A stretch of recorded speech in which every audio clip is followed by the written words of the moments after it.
Hadicha onamiz bilan Rasululloh sallallohu alayhi vasallam 25 yil yashashdi. 6 ta farzand ko'rishdi. 25 yildan 15 yilini nubuvatdan oldin. Ya'ni 15 yil payg'ambarlikka da'vo yashashdi. 10 yil payg'ambarlikda yashashdi.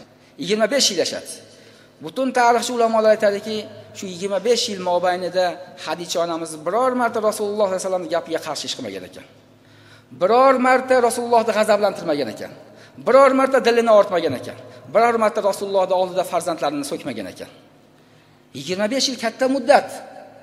Bu hammaga ham bo'la olmaydi. Shuning uchun Rasululloh sollallohu alayhi vasallam Hadicha onamizni qattiq yaxshi ko'rardi. Boshqa ayollarni Madinada Rasulullohning dilini oritgan, xafa qilishgan, g'azablantirishgan. Bu haqida oyatlar tushgan. Hatto Rasululloh sollallohu alayhi vasallam Madinada ayollardan qattiq ranjiganligidan bir oy ularga yaqinlashmay qo'yadi. Undan so'ng ularni kechiradi, keyin yaqinlashadi. Lekin Hadicha onamiz 25 yil mobaynida Rasulullohga biror bir e'tiroz ham bildirmagan ekan. Rasululloh sollallohu alayhi vasallamni shunaqangi hurmat qilardi, shunaqangi qattiq yaxshi ko'rardi. Shuning uchun Rasululloh sollallohu alayhi vasallam shunaqangi vafodor ayolini vafot etgandan keyin ham eslab yurdi. Hatto Rasululloh sollallohu alayhi vasallam Madinada bozordan qo'y olib, sotib olib, so'yib, uni taqsimlab, mana buni Hadichani falon dugonasiga olib borib beringlar. Mana buni Hadichani falon dugonasiga olib borib beringlar. Hadicha shu bilan aloqasi yaxshi edi deb turadi. Ya'ni bu vafodi eng katta cho'qqisi.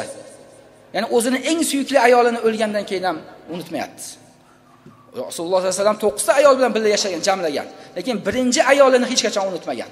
Chunki Hadicha onamiz Rasululloh sollallohu alayhi vasallam doim eslardi, doim istig'for aytardi. Allohumma ig'fir laha. Ey Allohim, Hadichani o'zing gunohini kechir derdi. O'zing rahmatingga olgin deb duo qilardi.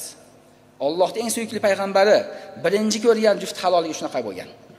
Hadicha roziyallohu anhu nimaga? Ana tarixchilar Hadichani siyratini aytganda, ma tazawwaja Rasululloh sollallohu alayhi vasallam alayha va la tasarra deydi. Rasululloh sallallohu alayhi vasallam Hadicha bilan 25 yil yashagan bo'lsa, Hadicha bilan yashagan paytda ustiga xotin olmagan va cho'rlar bilan yaqinlashmagan deydi. U paytda xotin olishlik oddiy bo'lgan. Ba'zi odamlarda 10 ta xotini bor edi, ba'zilarida 100 ta xotini bor edi, ba'zilarida 70 ta xotini bo'lgan arab johiliyatida. Joriyalar bilan cho'rilar bilan qo'shilishlik oddiy bo'lgan u paytda. Lekin Rasululloh sallam Hadicha onamiz davrida birorta xotinga ham uylanmagan, birorta cho'ri bilan ham yaqinlik qilmagan. Hadichadek xotini bor bo'lsa, hech kim uylanmaydi.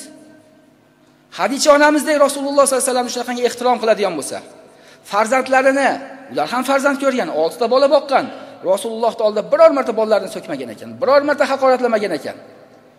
Bu qayerdan? Biror marta Rasululloh sallallohu alayhi vasallamni tergamagan ekan. Bu bizim musulmon ayollarimizga ham ibrat. Ba'zi ayollar xafa bo'lyapti, eri uylanib olsa. Ba'zilar hujjat keltirarkan, Hadicha onamiz bilan Rasululloh sollallohu alayhi vasallam yashaganda birinchi xotinning ustiga uylanmagan ekan. Sizlar ham Rasululloh sollallohu alayhi vasallamning xotini Hadichadek bo'linglar. Eringlarni shunaqa hurmat qilinglar. Sizlar ham eringlarning puliga xo'jayin bo'la olmanglar, eringlarning vaqtiga xo'jayin bo'la olmanglar. Shunda sizlarga ham eringlar shunaqangi vafodorlik qiladi. O'zi asli bizning dinimizda ruxsat bo'lgan, lekin Hadicha onamizning fazilatlaridan bittasi shunaqangi vafodor bo'lgan. Shuning uchun Rasululloh sollallohu alayhi vasallam Hadicha onamiz dunyodan o'tgandan keyin ham eslab yurardi.